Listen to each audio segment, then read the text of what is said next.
अध्याय 15. श्री गणेशाय नमः. नलगे करणे तीर्थाटन हठयोगाधिक साधन वेदाभ्यास शास्त्रज्ञान मोक्ष साधना कारणे अंतरी स्वामी भक्ती जडता चारी पुरुषार्थ येती हता पाप ताप दैन्य वार्ता तेथे काही नुरेची वर्तत असता संसारी स्वामी पद आठवी अंतरी तयात या भवसागरी निश्चये तारिती समर्थ सर्व कामना पुरवणी अंतिद्यावती सुरभुवन जे नर करती नामस्मरण ते मुक्त याच देही मंगळ वेडे ग्रामात राहत असता श्री समर्थ ग्रामवासी जन समस्त वेडा म्हणती तयांसी आपुली भावी प्रख्याती हे नसेची जयाच्या चित्ती स्वेच्छे वर्तन करीती काही न जाणती जनवार्ता कोणासी भाषण न करीती कवणाचे ग्रह न जाती दृष्टोत्तरे जन ताडिती तरी क्रोध नयेची शीतोष्णाची भीती नसेची ज्यांची या चित्ती सदा अरण्यात वसती एकांतस्थळी समर्थ सुख दुःख समान सदा तृप्त असे मन लोकवस्ती आणि वन दोन्ही जया सारखी परमेश्वर रूप यती ऐसे ज्यांच्या वाटी चित्ती ते करिता स्वामी भक्ती जन हासती तया ते त्यावेळी मंगळ वेड्यात बसापा तेली राहत दारिद्र्य पडिला बहुत दीनस्थिती तयाची बसापा व्यवसाय करी पुरे न पडे त्या माझारी 18 विश्वे दारिद्र्य घरी पोटा भाकरी मिळेना तो एके दिनी फिरत फिरत सहजवणा माझी जात तो देखिले श्री समर्थ दिगंबर यतिराज कंटकशय्या करोण तियेवरी केले शयन ऐसे नवल देखोणी लोटांगण घाली तसे अंतरी पटली खूण यतीश्वरांश पूर्ण म्हणून सुखे शयन कंटकशय्येवरी केले अष्टभावे दाटोणी माता ठेवी श्रीचरणी म्हणे कृपा कटाक्ष करोणी दासाकडे पाहावे स्वामी चरणांचा स्पर्श होता ज्ञानी झाला तो तत्वता कर जोडून या सविता झाला बहुत प्रकारे सकल ब्रह्मांड नायका कृपागना भक्तपालका पापताप दैन्यहारका विश्वपते जगद्गुरु पाहून या प्रेमळ भक्ती अंतरी संतोषले यती वरद हस्त ठेवीती तत्काळ मस्तकी तयाते बसापाचे श्रीचरणी मन जडले ते पासुनी राहू लागला निषदिनी स्वामी सन्निध आनंदे जिकडे जातील समर्थ तिकडे आपणही जात ऐसे पाहुणे हसत कुटील जन तयाते वेड्याच्या नादी लागला संसार याने सोडिला घरदार विसरला वेडा झाला निश्चये मग बसापाची कांता ऐकून या ऐशी वार्ता करीत तसे आकांता म्हणे घर बुडाले आधीच आम्ही निर्धन परी मोलमजुरी करोण करीत होतो उपजीवन आता काय करावे बसापा येता ग्रहासी दुष्टोत्तरे बोले तयासी म्हणे सोडिले संसाराती वेड काय लागले परी बसापाचे चित्त स्वामीचरणी आसक्त जनापवादा न भीत नसे चाड कोणाची ऐसे लोटले काही दिन काय झाले वर्तमान ते होणी सावधान चित्त देऊने ऐकावे एके दिवशी अरण्यात बसापा स्वामी सेवा करीत तब झाली असे रात्र घोर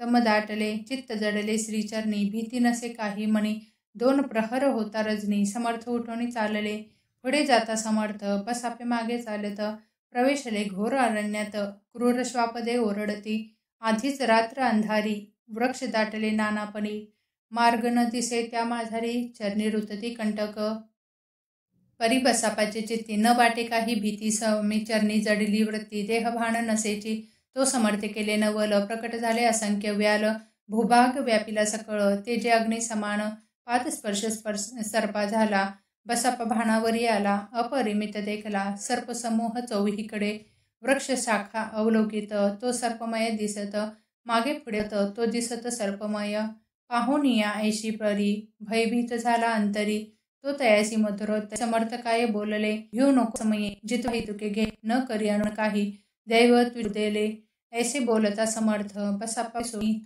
करी घेऊन अंगवस्त्र टाकीते एका सर्पावरी गुंडोळणी सर्पात त्वरित सत्वर उचलून घेत सर्व सर्प झाले गुप्त तेजेही नष्ट झाले तेथून या परतले सत्वर ग्रामा माझी आले बसापा सहित बैसले समर्थ एका देऊळी तेथे आपले अंगवस्त्र बसापा सोडणी पाहत तव त्यात सुवर्ण दिसत सर्प गुप्त जाहला ऐसे नवल देखोणी चकित झाला अंतकरणी मात ठेवी स्वामीचरणी प्रेमाश्रुनयनी वाहती त्यासी बोलती यतीश्वर घरी जावेत वा सत्वर सुखे करावा संसार दारापुत्रा पोषिजे आनंदोनी मानसी बसापा गेला ग्रहासी वर्तमान सांगता कांतेसी तेही अंतरी सुखावे कृपा होता समर्थांची वार्तानुरेची दैन्याची याविषयी ही बसापाची गोष्ट साक्ष देत असे.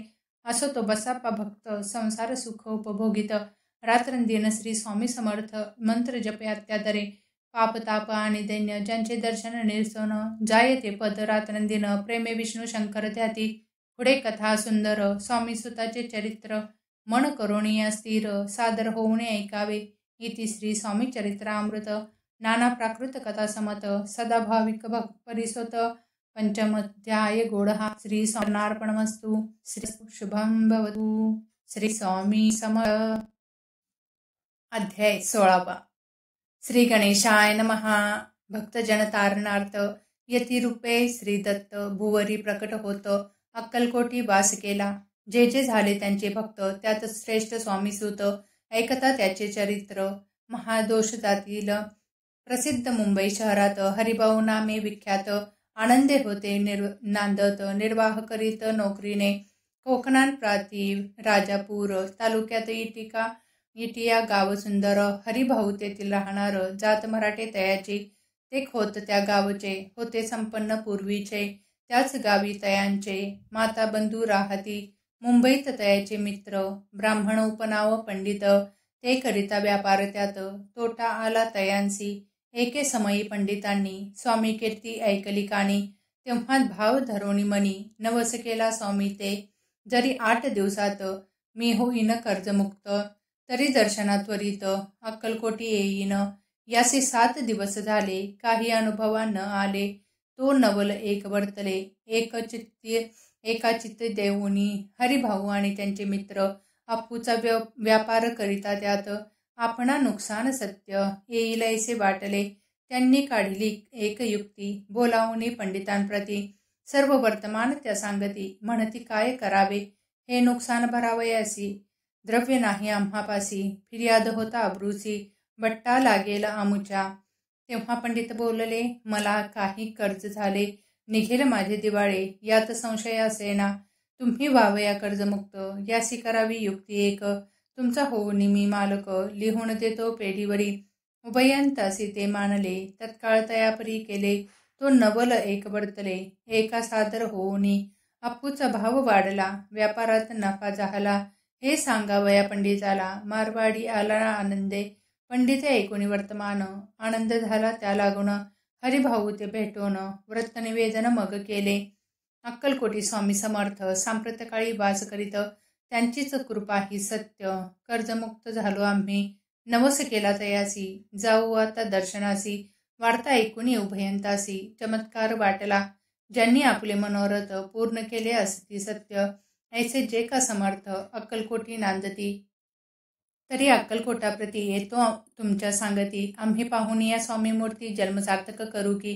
गजानन हरिभाऊ पंडित त्रिवर्ग अक्कलकोटी जात समर्थांचे दर्शन घेत पूजन करीती भक्तीने. पाहुणी समर्थांची मूर्ती तल्लीन हरिभाऊंची वृत्ती. मुख पाहता नयन पाती न लवती तयाची. तेव्हा समर्थे तयासी शिवराम मारुती ऐसी. नामे दिधली त्रिवर्गासी अनिक मंत्र दिधले. पंडित राम म्हटले गजानना शिवनाम दिधले. मारुती हरिभाऊस म्हटले तिघे केले एक रूप. मग समर्थे त्यावेळी त्रिवर्गाजवळ बोलाविले. तिघांसी 3 श्लोक दिधले. मंत्र म्हणून ते वेळ ऐका. श्लोक गुरुर्ब्रह्मा गुरुर्विष्णू गुरुदेहो महेश्वरा गुरुदेहो परब्रह्म तस्मै श्री गुरुवे नमः. ऐसा मंत्र हरिभाऊ ते दिदला असे समर्थे. तेव्हा तयाच्या आनंदाते पारावार नसेची. दुसरा मंत्र गजाननाला तयावेळी श्रींनी दिधला. तेव्हा तयाच्या मनाला आनंद झाला बहुसाळ. श्लोक आकाशात पतित तोय यथा गच्छती सागरम. सर्व देव नमस्कार केशव प्रति गच्छती. संतोषले त्याचे मन. मग पंडिता जवळ घेऊन एक मंत्र उपदेशन केले पावन तयाते. श्लोक इदमेव शिवम इदमेव शिवम इदमेव शिव इदमेव शिवम. 300 रुपये तयांनी आणले होते मुंबईहून. त्याचे काय करावे म्हणून विचारिले समर्थांते. ऐसा प्रश्न ऐकून समर्थ बोलले त्या लागून त्यांच्या पादुका बनवून येथे आणाव्या सत्वर. स्वामी सन्निध काही दिन त्रिवर्ग राहिले आनंदाने. हरिभाऊंचे तन्मन स्वामी चरणी दृढ जडले. काही दिवस गेल्यावरी त्रिवर्ग एक अवसरी उभे राहुणी जोडल्या करी आज्ञा मागती जावया. आज्ञा मिळता तयांसी आनंदी आले मुंबईसी. हरिभाऊच्या मानसी ध्यास लागला स्वामींचा. व्यवहारी वर्तता स्वस्थता नसेची चित्ता. गोड न लागती संसार वाढता चैन नसे क्षणभरी. असो पुढे त्रिवर्गांनी चांदीच्या पादुका करवणी अर्पावया स्वामीचरणी आले अक्कलकोटाते. भक्तजनांचा कैवारी पाहोनी या डोळे भरी. माता ठेविला चरणावरी बहुत अंतरी सुखावले. चांदीच्या पादुका आणल्या त्या श्रीचरणी अर्पण केल्या. समर्थ आदरे घेतल्या पायी घातल्या त्याच वेळी. त्या आत्मलिंग पादुका 14 दिवसापर्यंत देखा पायी वागवी भक्त सखा. दिधल्या नाही कोणा ते हरिभाऊ एके देनी. समर्था सन्निध येऊनी दर्शन घेऊनी श्रीचरणी. मस्तक त्यांनी ठेविले तो समर्थे त्याप्रती. घेऊनी या मांडीवरती वरद हस्त सत्वरगती. मस्तकी त्या ते ठेविला म्हणती तू माझा सूत. झालासे आता निश्चिंत परिधान करी भगवे वस्त्र. संसार देई सोडोनी मग छाटी कपणे झोळी. समर्थ तयांसी दिधली ती घेऊनी तयावेळी. परिधान केली सत्वर आत्मलिंग पादुका सत्वरी. देती हरिभाऊचे करी म्हणती जाऊनी सागर तिरी. किल्ला बांधूनी राहावे धरू नको आता लाज. उभार माझा यशध्वज नको करू अन्य काज. जनभजना लावावे जाऊनी आता सत्वर. लुटवी आपुला संसार लोभ मोहन मात्र चित्ती तुवा न धरावा. आज्ञा ऐकुनी आयशी आनंद झाला मानसी. सत्वर आले मुंबईसी साधू वेश घेऊनी. सद्गुरूने मस्तकी हस्त ठेवित झाले ज्ञानवंत. धन्य धन्य ते स्वामी सूत धन्य स्वामी दयाळ. सद्गुरूचा उपदेश होता तत्काळ गेली भव्यवता. उपरती झाली चित्ता षडविकार निमाले. बहुत गुरु जगी असती नाना मंत्र उपदेशिती. द्रव्य प्राप्तीस्तव निश्चिती ढोंग बांजविती बहुत. तयाचा उपदेश न फळे आत्मरूपी मन नवळे. सत ज्ञान काही न कळे मन न चळे प्रपंची. तयासी न म्हणावे गुरु ते केवळ पोट भरू. भवसागर पैल तिरू उतरतील ते कैसे. तैसे नव्हेचे समर्थ जे परमेश्वर साक्षात. मस्तकी ठेविता वरद हस्त दिव्य ज्ञान शिष्यांते. असो हरिभाऊने काय केले ब्राह्मणासी बोलाविले. संकल्प करोनी ठेविले तुळशीपत्र घरावरी. हरिभाऊ घर लुटविता तारानामे त्यांची कांता. ती करी बहुत आकांता घेत उरबुड बडोनी. म्हणे जोडोनी या कर लुटविता तुम्ही संसार. हा नव्हे बरवा विचार दुःख लागेल भोगावे. आजवरी अब्रुणे दिवस काढिले आपण. परी आता अवलक्षण आपणा काय आठवले. हसतील सकल जन धिक्कारतील पिशून. उपास पडता कोण खावया ते घालील. अल्पवी आपणासी बुद्धी सुचली हे कैसी. त्या गोनी संसार सुखासी दुःख डोई कळा पडता. संसार सुख भोगोनी पुढे येता वृद्धपण. मग करावे मोक्ष साधन सेवावे वन तपाडत. आपल्या वडिलांची थोरवी मनामाची आणावी. त्यांची कीर्ती मिळवावी उचित नसे आपणा. तुम्ही संसार सोडोनी जाऊनी बसाल जरी वनी. तरी मग सांगा कोणी मज लागी पोचावे. माझे करिता पाणी ग्रहण अग्नि ब्राह्मण साक्ष ठेवण. आपण वाहिली असे आन स्मरण करावे मानसी. तुम्ही म्हणाल मज सवे तुम्ही घरदार सोडावे. मज समागमे फिरावे भिक्षा मागत घरोघरी. तरी संसार सुखासक्त मी असे जी सत्य सत्य. संसारी मन विरक्त माझे न होय कदाही. आता जरी आपण संसार टाकीला लुटोन हे केले महत्पुण्य. ऐसे कोण म्हणेल कुटुंबा उपवासी मारावे. सर्वस्व धर्म करावे यासी काय पुण्य कार्य म्हणावे. पाप उलटे होतसे विनवी तसे जोडून कर. अद्यापि स्वस्थ करा अंतर आपला हा विचार. सोडून द्यावा प्राणप्रिया. ऐशी तियेची उत्तरे ऐकोनिया स्वामी कुमरे. समाधान बहुत प्रकार करीत असे तियेचे. करी तारेच्या चित्तात षडरूपे होते जागत. संसाराचे मिथ्यत्व ते ये लागे कळेना. आशा मनीषा भ्रांती आणि कल्पनावासिनी या डाकिनी. त्यांनी तिजला झडपोनी आपणाधीन केलेसे. त्या योगे सद्विचार तियेसी न सुचे अनुमात्र. धरोनी या दुराग्रह स्वामी सुता बोधितसे. षडविकार त्यागोनी रतला जो स्वामी चरणी. दृढ निश्चय केला मनी संसार त्याग करावा. स्त्रियेच्या अंगावरी अलंकार तेही लुटविले समग्र. तिये दिधले शुभ्रवस्त्र परिधान करावया. आत्मलिंग समर्थे स्वामी सुता ते दिधले होते. त्या पादुका स्वहस्ते मठामाजी स्थापिल्या. कामाटीपुऱ्यात त्या समयी मठ स्थापिला असे पाही. हरिभाऊ होऊनी गोसावी मठा माझी राहिले. धन्य धन्य ते स्वामी सूत गुरुवाज्ञेने झाले विरक्त. परिजन त्यांचे निंदित नाना दोष देऊनी. पूर्वजन्मी तप केले त्याचे फळ प्राप्त झाले. सद्गुरुचरणी विनटले सर्व फिटले भवदुःख. धन्य धन्य स्वामी माऊली सुतावरी कृपा केली. त्यांच्या करुणेची सावली विष्णू शंकरावरी असो. इति श्री स्वामी चरित्र सारामृत नाना प्राकृत कथा समत सदा भाविक भक्त परिसोत. षडोध्याय गोडहा. श्रीरस्तु शुभम भवतु. श्री स्वामी समर्थ.